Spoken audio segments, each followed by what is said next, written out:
The kettle boils and I hear it before the click. This is the kind of thing I notice now. The small sounds before their conclusions, the approach of things I already know are coming. I've become attentive in a way that has no useful object, a readiness with nowhere particular to land. The kettle boils and I hear it and I turn before the click and I pour the water, and the morning begins and nothing about it requires the attention I've given it. This happens many times a day. I notice and I adjust, and I wait for the next thing to notice. The apartment is the same apartment it was before. I've thought about moving, not out of dissatisfaction with the apartment, which is fine, which is the right size and in the right place and has the right quality of morning light. More as a test of the feeling, to see if the feeling was located here, in these rooms, and would stay behind if I left them. I decided not to move for practical reasons, and also because I suspected the test would fail, that the feeling would travel with me, that it isn't a property of the apartment but a property of the current version of me inhabiting it. The apartment is fine. I stay in it. The feeling stays too. What I mean by the feeling is not anxiety in the way anxiety usually presents. There is no specific object of worry. I don't lie awake running scenarios. I don't catastrophize about the near future or the far future or the particular vulnerabilities of my situation. When I do the morning inventory, the threat assessment returns nothing, the way it reliably returns nothing, and I accept the return and proceed with the day. But underneath the acceptance there is something running that the threat assessment doesn't capture. A vigilance that continues past the point where the vigilance has anything to be vigilant about. The readiness without an object, the listening for the kettle that I already know is coming, the small constant scanning of the environment that produces nothing that requires a response and keeps running anyway. The system is on. The emergency is over. The system doesn't know the emergency is over. I walked to the park last Sunday. The morning was the kind that spring produces in its first weeks, clear and cold in a way that doesn't last, the light working hard before the warmth. I walked the usual route and went through the gap in the hedge and found a bench that was mostly dry and sat on it. I sat there for 20 minutes or so, not thinking about anything specifically. The park was quietly occupied, a man with a dog, 2 people running at intervals, the Tai Chi man who has been at the fountain since I've been coming to this park, moving through his sequence. I watched and I listened, and the park sounds were what park sounds are. Birds and a distant lawnmower and the city underneath everything like a continuous low note. And I found myself, at some point in the 20 minutes, scanning the park. Not visually, or not only visually, more like attending to the whole of it. All quadrants, the trees at the edges and the path behind me and the entrance through the hedge. The attending was not looking for anything specific. Just noting, confirming. Running the check. The check returned clear. I ran it again.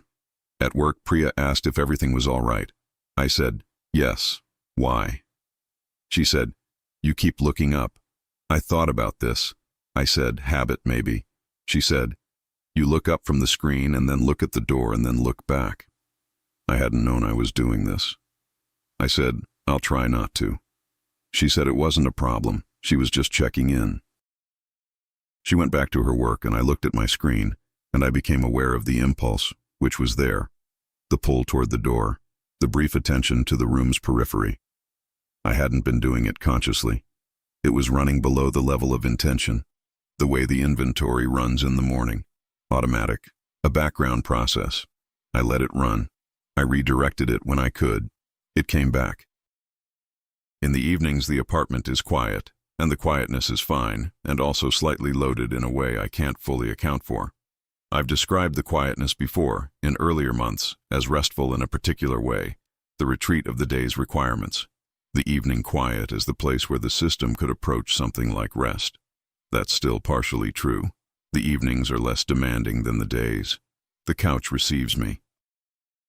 But there's a quality to the quiet now that I can't call rest exactly, more like suspension.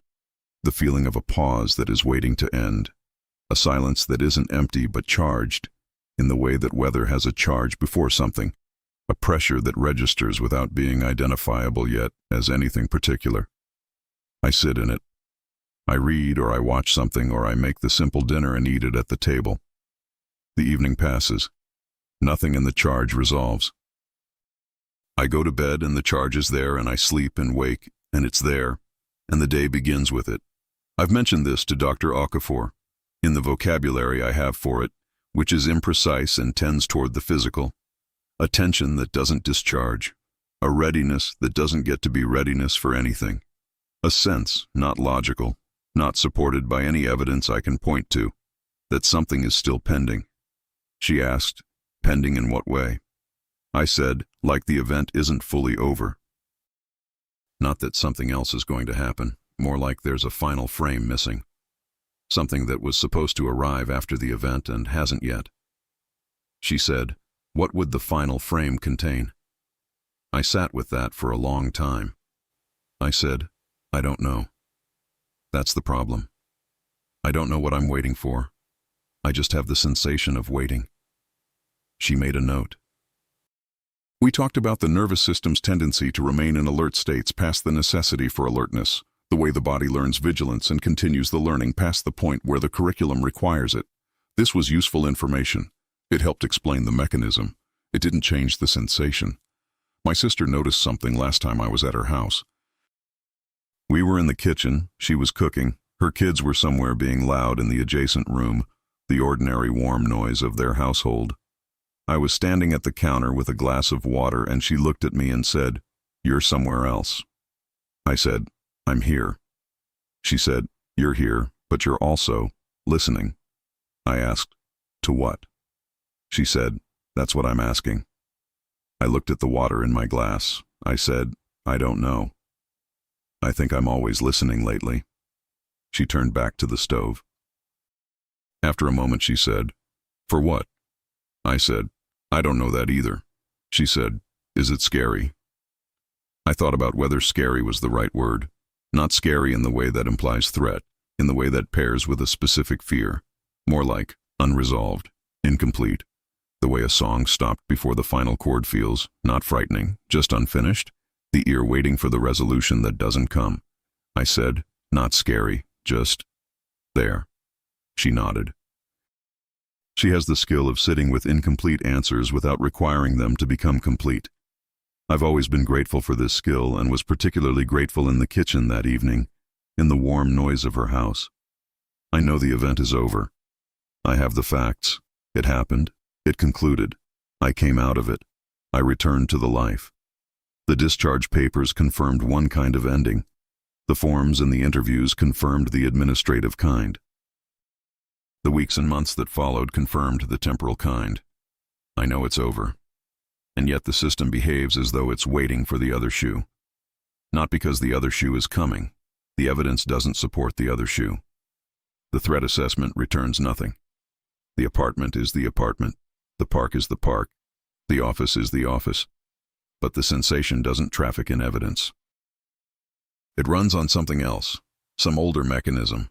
The body's own accounting that doesn't cross-reference with the facts I know. I hear the kettle before the click. I look up at the door. I scan the park. I listen in my sister's kitchen for something I can't name. And the something I can't name doesn't arrive. And the waiting continues. Not for anything specific. Not for danger. Not for resolution in any form I could describe if you asked me to. Just waiting. The system on. The emergency over. The readiness running anyway, in the quiet of the apartment on the bench in the park, at the desk with the screen, in the kitchen with the glass of water. Running. For what? I don't know. But for something. Something I can't name. Something I'm still waiting to arrive. Reyes asked if I wanted to book a trip. She had a place in mind, somewhere neither of us had been. She'd been looking at it for a while and thought we should go, she said. September maybe. Or October. She had her phone out and was showing me photographs, the kind that make a place look exactly as good as it could possibly look in the right light. I looked at the photographs. I said, "Let me think about it." She said, "It's 8 months away." I said, "I know. Let me just think about it." She looked at me for a moment, not with frustration, with the assessment she does. She put her phone down and moved to something else, and we had the rest of the evening without returning to it. On the walk home, I thought about why 8 months felt like a long reach. The honest answer, which I've been sitting with and not fully examining until recently, is that something in me resists the long reach. Not all forward planning. The daily list is fine. The weekly calendar is manageable. Next Thursday's appointment. Next month's social obligation. The meeting scheduled for 2 weeks from now. These fit inside a range that feels navigable. I can see next Thursday from here. Next Thursday doesn't require me to assume very much about the interim. 8 months requires assuming that the interim will resolve cleanly, that October will arrive and I will arrive with it, that the thing I'm waiting for, whatever it is, will have either arrived by then or turned out to be nothing. I can't make that assumption, not because I think something will happen. I want to be precise again. This is not anticipation of a specific bad event, not a belief that October holds a threat I'm aware of. It's more that the assumption of clean continuity feels unavailable. The future as a given, as the place I'm simply heading toward, the way you head toward a room in your own house. That confidence, which I think I used to have, has a gap in it now. 8 months feels like a lot of gap. My manager mentioned a project timeline in March. A long one, the kind that spans a year, requiring planning that goes well past the current quarter. She asked if I wanted to take the lead on a component that would run through to the following spring. I said I'd think about it. She said, "It would be good for your profile." I said, "Yes, I know. Let me just look at my capacity." I told her yes the following week because the yes was correct and the work is fine, and nothing about the project required me to feel differently about the spring. But I noticed the hesitation in myself, the delay between the offer and the answer, the need to sit with the question of whether next spring was a place I could commit to from here. Next spring. 14, 15 months away. The system scanned the interval and found it uncertain in a way that daily intervals aren't uncertain. I said yes, I'm on the project. The work proceeds, but the hesitation was information. This is different from how I used to relate to the future. The before version made plans with the ease of someone who didn't factor in uncertainty as a variable at this scale. Not recklessly, not without practical caution, but with the basic assumption that the future would be there, that October and next spring were places that would receive me, that planning was just the sensible thing to do with a future that was available. The current version plans but factors in the uncertainty I didn't use to factor. Not explicitly, not as a conscious risk calculation, just as a background condition that adds a small resistance to the committing. Committing to October requires trusting October. The system doesn't fully trust October right now. I've started noticing other expressions of this. Small ones, the way I've been slower to schedule maintenance on things in the apartment, the kind of maintenance that makes sense if you're planning to be here in 2 years. A leaking faucet in the bathroom that I've addressed with a temporary fix when it requires a proper one. The kitchen cabinet hinge that I keep meaning to replace and don't. These aren't large things. They're the things you do or don't do depending on whether you're treating a place as permanent or provisional. The apartment is permanent. I'm not planning to leave it. I pay the rent on time and I intend to keep paying it. But the maintenance stays deferred in a way that, when I notice it, suggests something about how I'm holding the future, not consciously deciding to treat it as provisional, just not quite committing to the permanence in the small physical ways that permanence usually expresses. I bought a new plant last week. That's something. The plant assumes a future. I'm watering it, which assumes the future further. But the faucet still leaks. Tomas asked me to be in his wedding. He's getting married in the fall, a small ceremony, and he asked me to stand with him, which he did with the ease of someone asking a thing they've never considered the answer to might be anything but yes. I said yes immediately. I meant it immediately. Tomas's wedding is something I want to be at, want to be part of, and the yes was genuine and unguarded in a way that a lot of my forward commitments haven't been recently. But afterward, alone, I noticed the quality of the yes. It was different from the Reyes trip hesitation. It bypassed the uncertainty the way strong things bypass calculation. Tomas's wedding was simply, I will be there. No gap, no scan of the interval. I've been thinking about why that one cleared when the others don't. I think it's because Tomas's wedding is not about me projecting myself into a future version of my own life. It's about him. The commitment is outward, toward him, toward something I'm attending rather than something I'm building toward. The uncertain interval is the same 8 months, but the thing at the end of the interval is his, and trusting that it will be there feels different from trusting that I will be there, that my own continuity is secure enough to commit to. The distinction sounds small. It isn't. There's a version of this that I could call difficulty with the future and Dr. Okafor would have language for it, and the language would be accurate. There's another version that I think is closer, which is, I haven't fully updated. The event disrupted the assumption of continuity, which I didn't know was an assumption until it was disrupted. The assumption was, I will be here, the future will be there, the two will meet as expected. Simple, unexamined, structurally load-bearing in a way I only noticed when the load shifted. The assumption hasn't fully reinstated. I know intellectually that continuity is likely. The evidence supports it. I'm in good health. I live a careful life. The threat assessment returns nothing. October will probably receive me. Next spring will probably receive me. Probably is doing significant work in that sentence. Before, probably wasn't the operative word. Before, the assumption ran without qualifiers.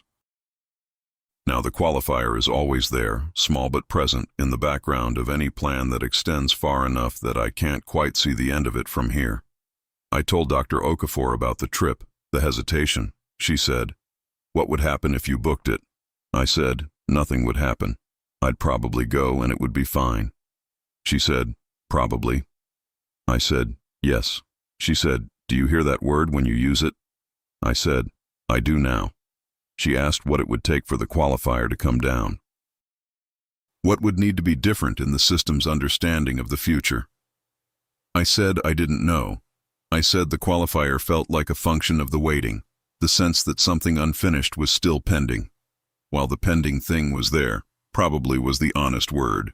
When the pending thing resolved, or was understood to be nothing, or was in some way closed, then maybe the assumption could reinstate. She asked what closing would look like. I said I didn't know what closing would look like because I didn't know what was open. She wrote something. I said, "I'm living in the holding pattern." She said, "What's the pattern holding?" I said, "I don't know." "The waiting." She said, "For what?" I said the same thing I'd said to my sister in her kitchen. "I don't know. The morning alarm, the inventory, the coffee. Outside the window, the street does its morning. I can see it from the kitchen, and I watch it while the coffee cools enough to drink.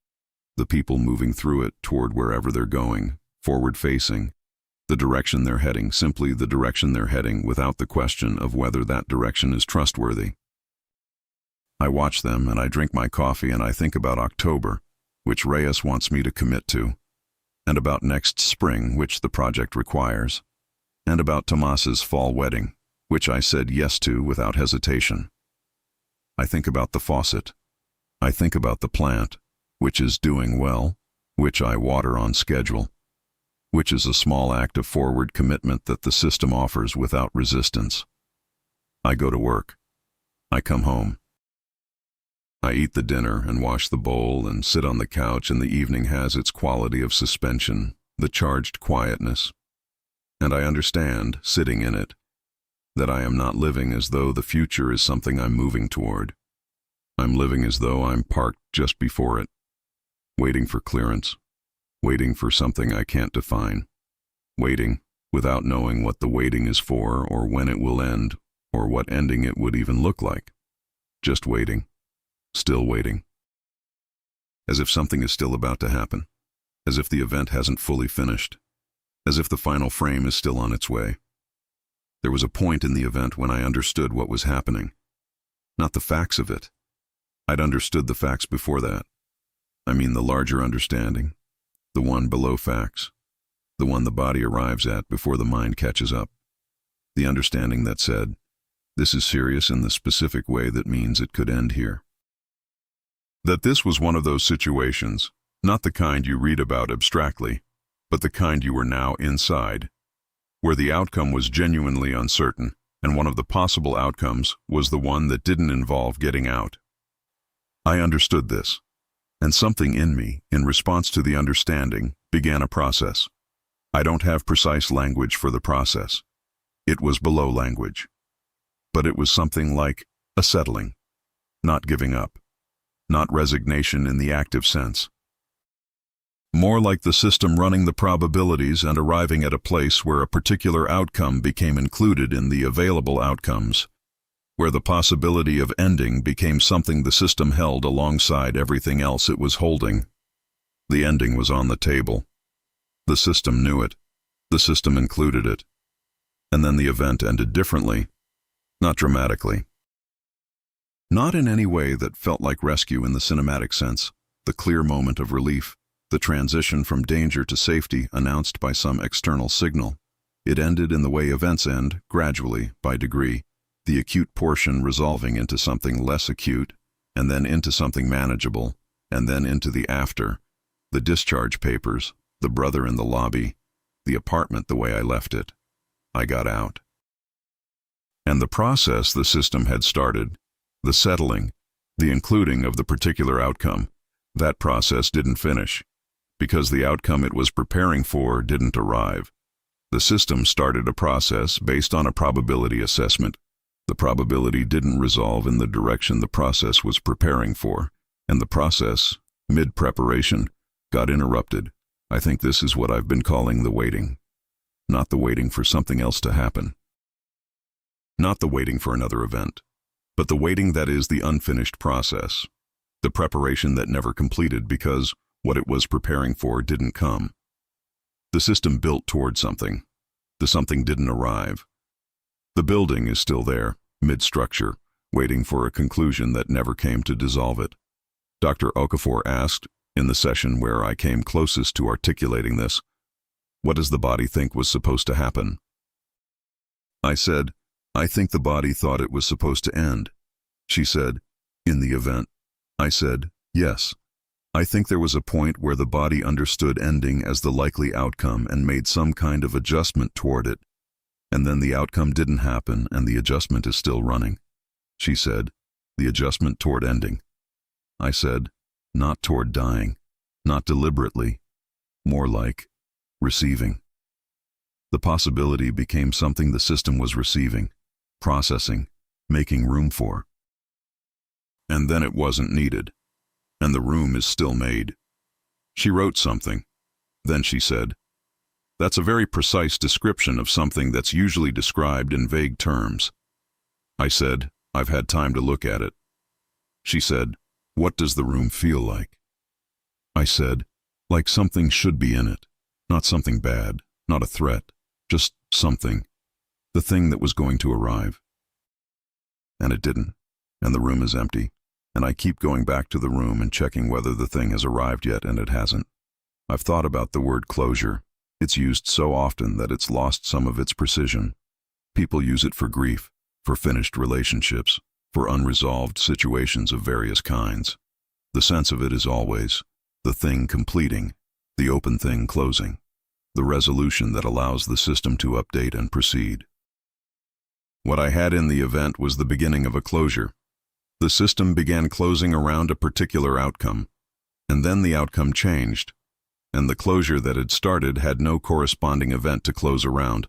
So the mechanism ran, as mechanisms do, without its object, and I have been living inside that running mechanism ever since. This is the most accurate description I've found. Not that I'm waiting to die. Not that I believe something is coming. Just that the closure mechanism started its process and was interrupted, and is still running the process in the space where the process was supposed to complete. The system is waiting for the close. The close didn't come. The waiting continues. I told this to Reyes once, not in these terms, in approximating terms, the way I tell things to people, the nearest available language. I said, I think part of me got ready for something in there, and the thing I was getting ready for didn't happen, and now that readiness has nowhere to go. She listened to the whole thing. Then she said, like a held breath, I said yes, like a held breath. She said, and you can't exhale because you were holding it for a reason, and the reason didn't complete. I said, that's close. She looked at her coffee. She said, how do you exhale something that was waiting for a reason? I said, I didn't know. She said, is there anything that helps with the held feeling? I said, the small real things. The sparrow, the niece, the bread. They don't resolve it, but they're present in a way that sits alongside it. She said, that sounds like something. I said, it's what I have. I've been thinking about the event differently since I started being able to think about it at all. Early on, I thought about it the way you think about something that happened to you, an experience you had, yours in the possessive sense, organized around yourself. I went through it, I got out, I'm living the aftermath. More recently, I've been thinking about it from a slight distance, not from outside myself, but from a wider view. The event as something that had a shape, a probable shape, and the probable shape included an ending, and I was inside the shape, and the ending was the ending I was heading toward. And then the shape changed. Still inside the same situation, still in the same conditions, but the shape changed, and the ending changed, and the ending I was heading toward turned out not to be the ending that arrived. I'm not saying I was supposed to die. I'm not making a claim about what was supposed to happen. I'm describing the geometry of the experience as I experienced it from inside. I was oriented in a particular direction, moving toward a particular outcome, the whole interior of the situation organized around that direction. And then something different happened and the direction changed, and the orientation remains, still pointed toward the thing that didn't arrive. Tomas's wedding is in September. I said yes without hesitation, and I meant the yes, and I will be there, and I will stand with him, and the day will be what it is, real and present and outside the mechanism that runs its background process. I've noticed that the things I commit to most easily are the ones like Tomas's wedding, things that are outward, that are someone else's event, where my presence is the commitment rather than my future being the commitment. Those I can do, those I can promise. What I hesitate around is my own future, the assumption of it, the long reach. Because the system that's still oriented toward the ending doesn't fully believe in the long reach. Not catastrophically, not as a held belief, just as a background orientation that makes the long reach feel uncertain in a way the immediate doesn't. I went back to the park on a Saturday. The Tai Chi man, the fountain, the bench that faces east. I sat on it the same way I sat on it before, and the park was the park, and I watched the crows doing their crow work in the still damp grass. And I sat there and I thought about the room the system made, the space where the ending was going to arrive, the space that's still empty. And I thought, the event interrupted something. Not in a grand sense, not a narrative interruption, not a story that was going to end and didn't. More like a process that was running got interrupted before completion, a door that was swinging closed and then stopped, a hand that was setting something down and then held it instead. The event produced a survivor. The survivor came back. And the back that the survivor came back to was not the same configuration as the before, because the before hadn't included the running process, and the after includes it, and the process is still running, and the room is still empty, and the thing the room was made for hasn't come to fill it.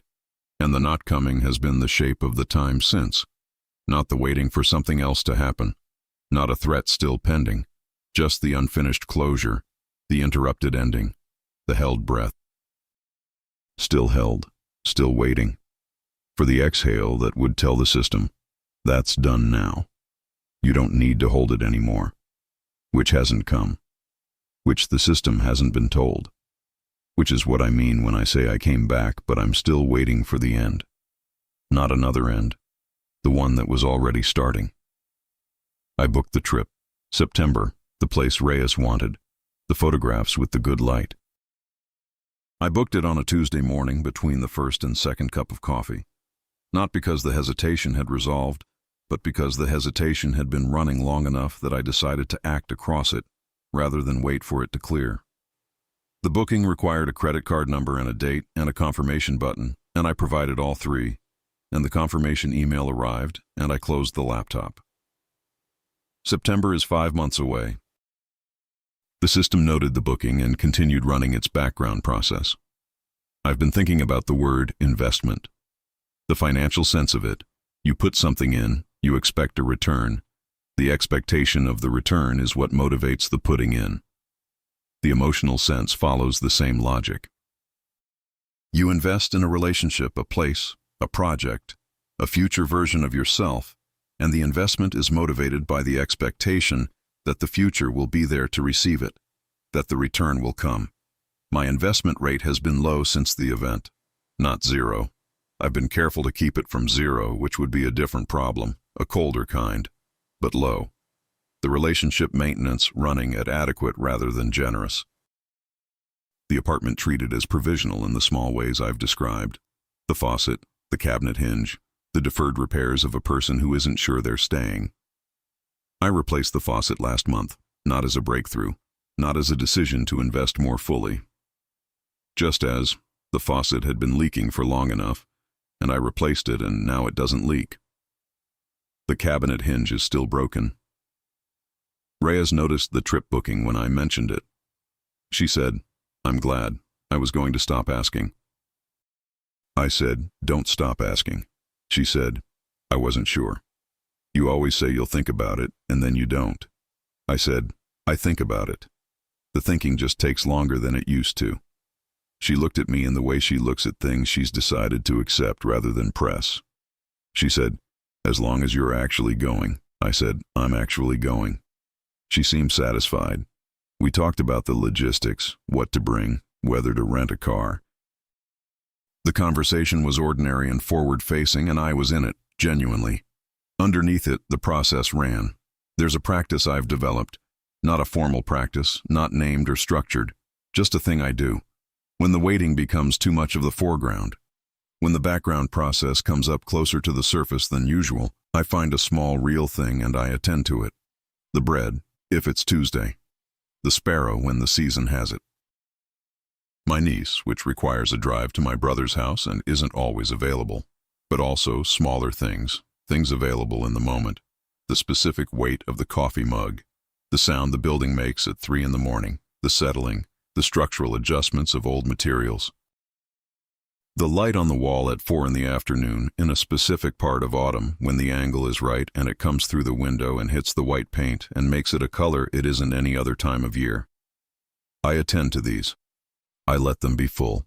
They don't resolve the process, but they're real in a way the process isn't. The process is background, infrastructure, running without an object. The bread is actual. The light on the wall is actual. These things don't compete with the process. They exist alongside it, in the same space, and when I attend to them, the alongside quality becomes more present than the background. This is the practice. It keeps working. It doesn't finish anything. I've started to understand the suspension as a long-term condition rather than a temporary state. This is the adjustment I've been making, slowly, without drama. Early on, I think I treated the waiting as something that would resolve. The process would complete itself, or I would find the exhale, or enough time would pass that the system would update. I waited for the waiting to end. It hasn't ended. It's become, instead, the medium I move through. Like water to a person who swims in it daily. You notice it less as an environment and more as just the condition of movement. You don't stop noticing it's there. You just stop expecting it to be replaced by something else. The suspension is here. I move through it. The moving continues. The project at work extends to next spring. I'm on it. The work proceeds. I contribute what I'm supposed to contribute and it's received as good work, which it is, which I do, without the forward lean of the before version, but with the consistency that the current version offers, which produces results that are indistinguishable from the outside from what the before version would have produced. Next spring is still far enough that the system holds it lightly. But I'm in the project. I show up to the meetings. I deliver the components. My niece will start school in September. My brother mentioned this on a recent call, the logistics of it, the particular school, the uniform requirements. He said her name and the word September in the same sentence, and I felt something that arrived fully, a flash of genuine forward lean, the wanting to see the thing, her in the uniform, the first day photograph. September again. The trip with Reyes is September. The school start is September. Tomas's wedding was last September, which I attended and stood next to him, and it was what it was, real and warm. September keeps coming. The system holds it lightly, and September keeps coming anyway. I've been thinking about what it would mean to exhale. Not as a goal, more as a thought experiment, an attempt to understand what the resolution would look like if resolution came. I think it would feel like the future as a place I'm moving toward rather than a place I'm parked before. The reach to October as natural as the reach to next Thursday. The plans made without the qualifier running in the background. The faucet replaced not as a decision made across hesitation, but as the obvious thing to do in a place you're staying. The apartment as permanent, felt as permanent, not just technically permanent. I think it would feel like that. I don't know when it comes.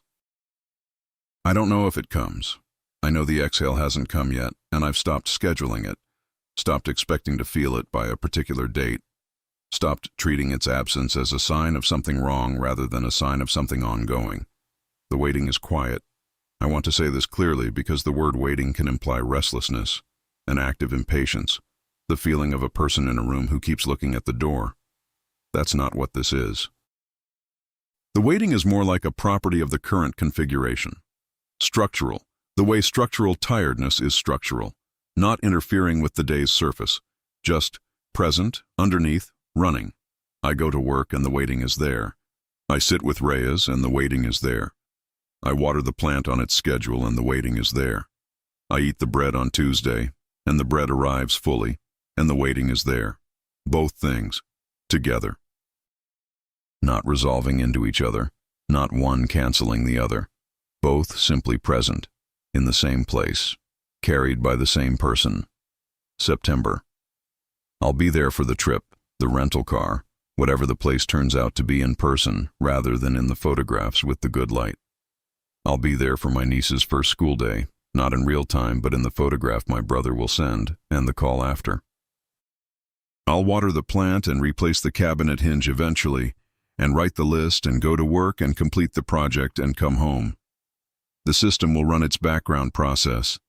The room will be empty. The closing mechanism will wait for the close. And I'll be in all of it, present in the way I'm present, fully in some things and partially in others, the suspension the medium, and the small real things the moments that break through it. Not resolved, not finished, not the exhale. Just here. Still parked before the future, still waiting, still occasionally, genuinely wanting to see September, still watering the plant, still moving through the days in the way that days require, still here, without knowing for how long, without fully trusting the duration, without the assumption of continuity reinstated, still waiting for the end that interrupted itself, still carrying the room that was made and never filled, still waiting, going anyway.